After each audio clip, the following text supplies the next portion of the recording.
are lucky to be what is called a child of the railroad. When the railroad system was being linked from Columbia to Greenville, there were lots of major investors from the area, Anderson County, Abbeville County, Greenville County. This was around 1847, and they started work on the railroad, and it was supposed to go directly to Anderson. Well, what they found out as they started the work of the railroad, they had to cross so many creeks and so many structures had to be built that they started running out of money.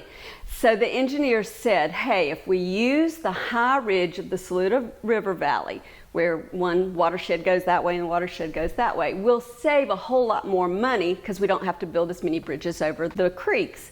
And so everybody in this area, which was the Calhoun community, the Creightonville community, all these small communities, Stauntonville was a community, they were really excited because that meant that the railroad was going to come closer to them.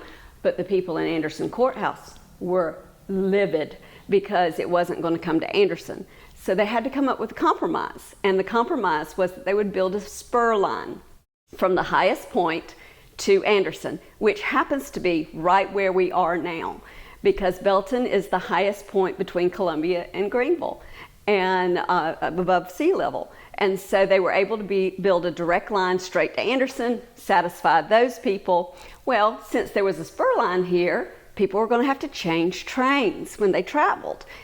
Goods had to be changed from train to train. So there sprang up a town.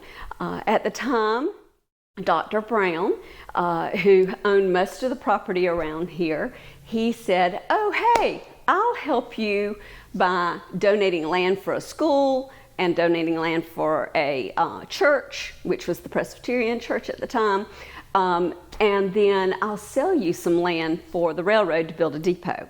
And then some of the lots were laid out along this area because there had to be, you know, the things that were necessary for a railroad junction. You had to have a hotel. You had to have a breakfast eatery place. So the town sprang up around the railroad tracks. The railroad was completed to Belton by 1851 and on to Greenville by 1853. And here at this junction, there was a tremendous celebration with lots of dignitaries, laden places where you had cakes and pastries and things all brought in, baby kissing and a lot of politicking going on in celebration of it. So the town was incorporated in 1855, 2 years later, and it grew into the largest of the city municipalities in Anderson County and still is today, by population because of the square mileage around it. One of the wonderful things about Belton is that we always say that the railroad created Belton, but that cotton built Belton. Because after the Civil War, when there were lots of sharecroppers in the area, lots of people creating and doing cotton, and in the low country, the boll weevil just decimated the cotton in that area. So short staple cotton was the luxury item then. And so people had to be able to ship it and get it to the markets. So because of that, they would come to the nearest train depot station, which was here. So you had to have not only mercantile people who would satisfy the farmers' needs, but also buy the cotton, but you also had to have a banking system. So the bank was created here. Then in that same year in 1899, when the bank was created, there was an investor, Alison Darby, who is famous for creating the Pelzer Manufacturing Company. He came to Belton with other investors and started the Belton Mill. So the town went from like 2,000 people in a 1 square mile area to almost 4,000 people real quick, because Belton Mill grew in 1903 to the largest cotton mill in South Carolina.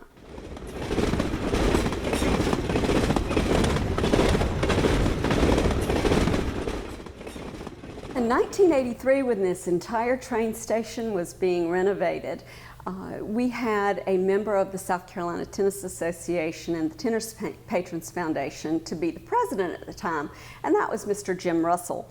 And so Jim was very, very involved with tennis in Belton and nationally and statewide as well. And so he said, well, if you need a space to kind of start your mementos and keep all of your things, we have a newly renovated space in Belton. And since we have the South Carolina Palmetto Championships every year, this would be an opportunity for people who gather who love tennis to be able to see the collection. So we've had it here since 1983, and every year about 6 different people are inducted into the South Carolina Tennis Hall of Fame. They have to either have been born in South Carolina or have spent their entire professional careers in South Carolina or contributed in some way to South Carolina tennis to be inducted. And we have some amazing players that their portraits are painted by internationally acclaimed Waylon Moore, who happens to be a Belton native, who's most famous for painting the Olympics, 1976 Olympics stuff. He worked for Coca-Cola, and he's a professor at Emory University. So he does an extraordinary job of painting those portraits. And then each inductee has to give something that was special to their tennis career as a memento. The people who came before us, we named this local collection the Ruth Drake Museum because she was a 6th grade teacher that made sure that every person who came through her classroom knew about the history of Belton, and she gathered this collection together. She made sure that the doors were open with volunteers, and I think that because of her passion and because of the passion of other citizens like Charlie Bill Martin that we lost last year and others, that they promoted and supported this town. With the tennis tournament going on almost 57 years now, that has to have that leadership, which we are so very proud of, that Rex Maynard provides along with the other members of the Belton Tennis Association. All of this is here because people love Belton, regardless of our faults, regardless of our past history. But because we embrace each other and we want to have dialogue and we want to have conversations about what we can do going forward, we have enthusiasm and pride and love for this city. And I hope that we're instilling that in our younger generation as well.